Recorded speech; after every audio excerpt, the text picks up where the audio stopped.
চাচ্ছি এই বাড়িটা কার? আমাদের। মানে আমি বলতে চাচ্ছি যে এই বাড়িতে অধিকার কার? তোমার, আমার, আমাদের দুজনের অধিকার। মানে এই বাড়িতে প্রত্যেকটা জিনিসে কি আমাদের দুজনের অধিকার? হ্যাঁ। আচ্ছা, ওইটা কি দেখো তো। ঝাড়ু। যাও ওইটা একটু নিয়ে আসো। ঝাড়ু কেন নিয়ে আসবো? আরে হ্যাঁ, যেটা বলতেছি সেটা করো, যাও নিয়ে আসো।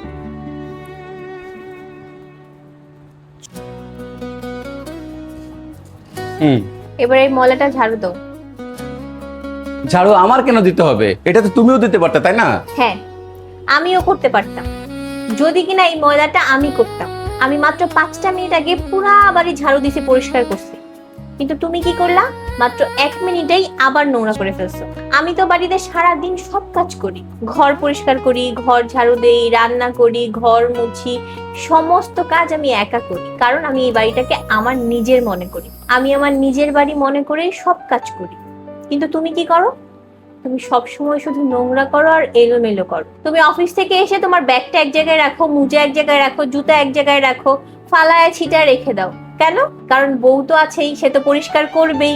কেন? তোমার না বাড়ি, তোমারও তো অধিকার আছে। তাহলে কি তুমি একটু দায়িত্ব নিয়ে গোছায় রাখতে পারো না? আমরা মেয়েরা না বিয়ের পরে যে বাপের বাড়ি থেকে শ্বশুর বাড়ি এসে এই বাড়িটাকে নিজের মনে করি, আর নিজের মনে করেই সব কাজ করি, সবকিছু সুন্দর করে গোছায় রাখার চেষ্টা করি। কিন্তু তোমরা কখনোই সেটা মনে করো না।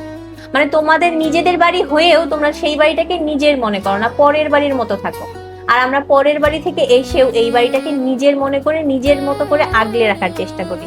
তোমরা যা করো না, এগুলো যদি আমরা বউ হয়ে করতাম, তাহলে শ্বশুর শাশুড়ি ননদ, ইভেন তুমি হাজবেন্ড হয়েও 2টা দিনও রাখতা না, ঘাটটা ধরে বাড়ি থেকে বের করে দিতা। তাই এই বাড়িতে যেহেতু আমার অধিকার আছে আর তোমারও আছে, তাই ময়লাটা এবার তুমিই পরিষ্কার করো।